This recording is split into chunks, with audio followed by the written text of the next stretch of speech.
Hi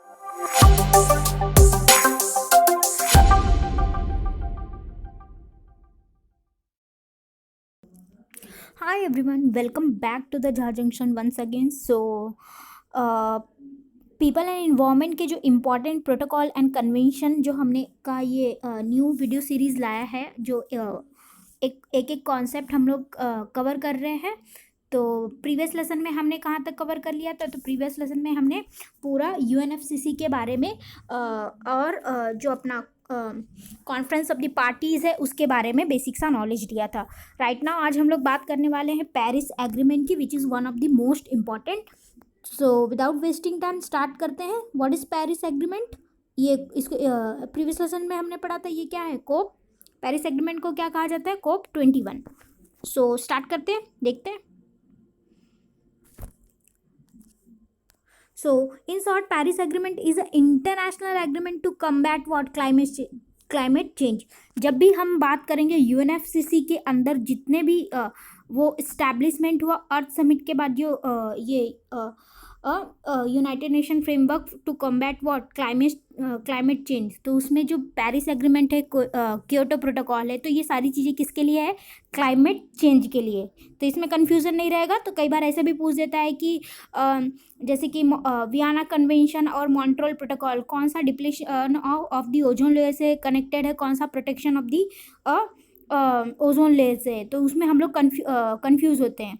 तो हमें याद रखना है कि ये Paris Agreement and Kyoto Protocol, these two are for what? Climate change. 195 nations gathered in Paris, France, and discussed a possible new global agreement on climate change, aim at reducing global greenhouse gas emission and thus and therefore reduce the threat of dangerous climate change. Climate change के लिए क्या किया गया कि इतनी सारी countries ने 195 nation ने क्या किया, पूरे मतलब देखा जाए तो, और एक एग्रीमेंट के लिए वो किया कि क्लाइमेट चेंज पे हमें क्या करना चाहिए? वर्क करना चाहिए। तो ये था पेरिस एग्रीमेंट में। तो देखते हैं नेक्स्ट स्लाइड में। Now aims and content of the Paris agreement क्या है? Wait, now aims and content of the Paris kept the global temperature rise this century will below 2 degree Celsius above the pre-industrial level. Very important कि जो global का temperature है, मैंने कहा था ना कि ये पहले क्या था? ग्लोबल टेम्परेचर 0 था बिफोर व्हाट? इंडस्ट्रियलाइजेशन के पहले। बट ये क्या होते जा रहा है? इंक्रीज ही होते जाता है। 0.3 से लेकर 0.6 हुआ, फिर बढ़ते बढ़ते बढ़ते अभी कितने पे? 2000 में कितने पे आ गया? 2000 में 0.99 पे चले गया। इट मीन्स अप्रॉक्सीमेटली 1% पे चले आए हैं। अब इसको क्या करना? इसको फर्दर क्या करना? फर्दर इंक्रीज करने से रोकना। अब 2016 में तो ये और बढ़ गया। तो इसको क्या करना? क्योंकि ये जो 2 डिग्री है ना, अगर 2 डिग्री तक चले जाएगा पूरे अर्थ का क्या कहते हैं टेम्परेचर, तो ये क्या हो जाएगा? बहुत ही हार्मफुल हो जाएगा। पूरे अर्थ का काउंट किया जाता है, ऐसा नहीं कि ये ट्रॉपिकल एरियाज़ का या इक्वेटर के पास, ऐसा कुछ नहीं। ठीक है, लॉन्गिट्यूड लैटिट्यूड पूरे अर्थ का काउंट किया जाता है। तो बिलो 2 डिग्री रहना चाहिए। 2 डिग्री के नीचे है तो ये क्या है? बहुत ही अच्छा है। हमें अब फर्दर इसको इंक्रीज नहीं करना है, कहने का मतलब ये। Now second is what? Pursue efforts to limit a temperature increase even further to 1.5 degree Celsius. अब क्या करना कि 2 डिग्री का तो वो रखा ही है, उससे ज़्यादा कि और अगर हो सके तो 1.5 डिग्री के भी नीचे हमें क्या करना है? लाना है। बट ये क्या है? आज के अगर मैं सिनेरियो की बात करूँ, आज के सर्कमस्टांसिस की बात करूँ, तो ये क्या हो रहे हैं? इसे इफेक्टिव करने में बहुत ही ज़्यादा क्या करना पड़ रहा है? एफर्ट डालना पड़ रहा है। वाई? बिकॉज कि वेरियस जो कंट्रीज़ है, जो डेवलप कंट्रीज़ ने कमिटमेंट किया था, और इवन डेवलपिंग कंट्रीज़ की बात करूँ तो उतना ज़्यादा कहते हैं ना कि प्रिकॉशन दिखाया नहीं गया, एंड दैट्स वाई ये क्लाइमेट ग्लोबल वार्मिंग की समस्या क्रिएट होते ही जा रही है। ठीक है, now third is what? Strengthen the ability of the countries to deal with the impact of climate change.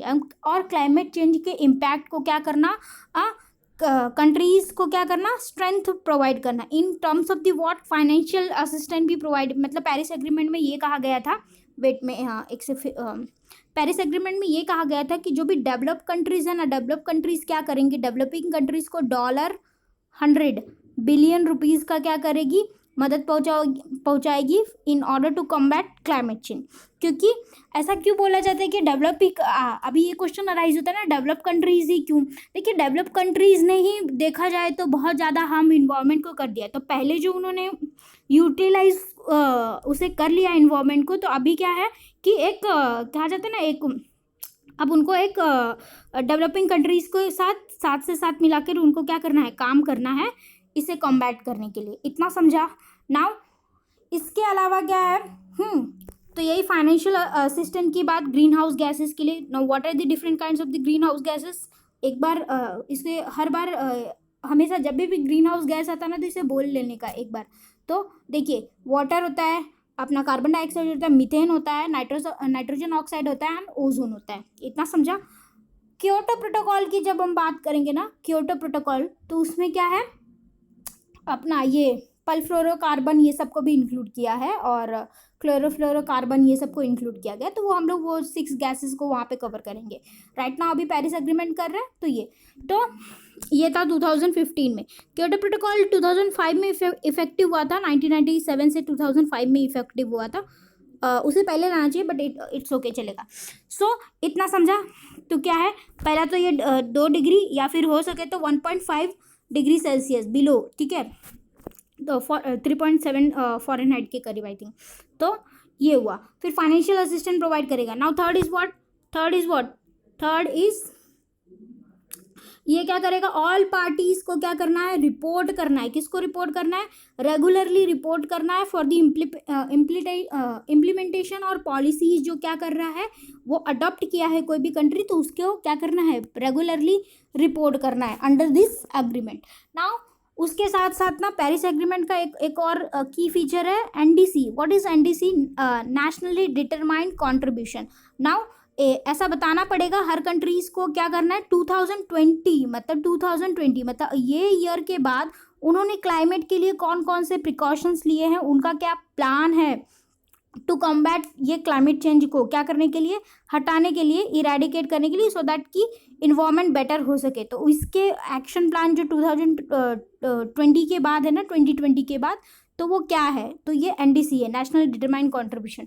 तो हर बार उन्हें क्या करना है, रिपोर्ट करना है। तो इसके लिए 5 ईयर्स का क्या किया है, साइकिल रिव्यू साइकिल स्टैब्लिश किया गया है। इतना समझा? तो ये सब है, यही ट्रांसपेरेंसी रहना चाहिए, यही सब है पेरिस एग्रीमेंट में। तो आई थिंक ये मोर देन इनफ है पेरिस एग्रीमेंट में। बेसिकली यही पूछेगा अपने को कि ये टारगेट पूछ सकते हैं जो मैंने रेड से कर दिया है, और फिर ये कितनी कंट्रीज ने वो किया था, और ये कब हुआ था, और तो और वेरियस चीज़ें जो ग्रीन हाउस गैसेज है, which kind of green house gases has been covered in Paris agreement, ऐसा ऐसा करके कुछ पूछ सकता है। तो अभी या फिर ऐसा पूछ सकता है कि ग्रीन हाउस गैसेज का जो एमिशन करती है ना, कौन सी कंट्री सबसे ज़्यादा करती है। Okay, so wait, where is suppose कि सपोज कि अपना जो रिसेंट डेटा है, तो उसमें कि ग्रीन हाउस गैस का एमिशन सबसे ज़्यादा कौन करता है, तो फर्स्ट इज चाइना करता है, फिर यूनाइटेड स्टेट्स करता है, फिर अपना ये इंडिया करता है थर्ड पे, एंड देन फिर रशिया करता है, देन फिर जापान करता है। ओके, तो these are the various countries जो क्या कर रही है, ग्रीन हाउस गैसेस का सबसे ज़्यादा एमिशन कर रही है। और कहा जाता है कि जो ये कंट्रीज़ है ना, पूरे 70% या फिर ये जो ऊपर के 15-16 कंट्रीज़ हैं, वो क्या करती है, 70 to 72% क्या करती है, ग्रीन हाउस गैसेस का एमिशन यही कंट्रीज़ कर रही है। और बाकी के 180 कंट्रीज़, जो बाकी के 180 देश बचते हैं पूरे वर्ल्ड के, वो क्या कर रहे हैं, बाकी के 28% को वो कवर कर रहे हैं। और यही कहते हैं ना, यही 5 कंट्रीज़ में 70% हो जाता है, और अपकमिंग जो 10 कंट्रीज़ है उसमें इतना बढ़ जा रहा है। मतलब कुल मिलाकर बोलूँ तो अगर पूरी 15 कंट्रीज़ कितना एमिशन कर रही है, 72%, और 180 कंट्रीज़ कितना कर रही है, 28%। तो ये गैप कितना ज़्यादा है, डैट्स वाई क्या गया है, इसे इरेडिकेट करने का प्रयास किया जा रहा है। नाउ नेक्स्ट इज़ व्हाट की एक और चीज़ की अमेरिका ने क्या किया है, ये पेरिस एग्रीमेंट से क्या किया है, हट गया है, इन द सेंस कि वो हर चीज़ से क्या कर रहा है, अपने आप को हटाते जा रहा है कि नहीं, कि इससे डेवलप कंट्रीज़ का क्या हो रहा है, नुकसान हो रहा है। बट एक चीज़ और रिगार्डिंग ये करना पड़ेगा कि यस, जो भी इंडस्ट्रियलाइजेशन हुआ है और जो भी ये समस्या क्रिएट हुई है, तो देखा जाए तो इसमें जो डेवलप्ड नेशन है ना उनका ही मेन रोल है, एंड दैट्स वाई द इनको क्या करना है, डेवलपिंग कंट्रीज को राइट नाउ सपोर्ट करना है। यस, अपकमिंग ईयर्स में क्या होंगे कि डेवलपिंग कंट्रीज में भी ग्रीन हाउस गैस का एमिशन होगा, और उसका भी मैकेनिज्म क्या किया जाएगा, फिक्स किया जाएगा। But right now you every country should have to what, cooperate. So that is the main aim of the every kind of protocol and what convention we say. तो कन्वेंशन एंड प्रोटोकॉल का main aim यही है कि cooperation के साथ क्या करना, एक फिजिबल एंड हेल्दी इन्वायरमेंट को क्रिएट करना। तो this was for the Paris agreement. I hope you all are clear with this. So thanks for the watching this video. अगर आपको मेरे ये लेसन पसंद आ रहे हैं तो प्लीज़ मेरे चैनल को आप लोग सब्सक्राइब कर देना। Till then, happy learning and thank you very much.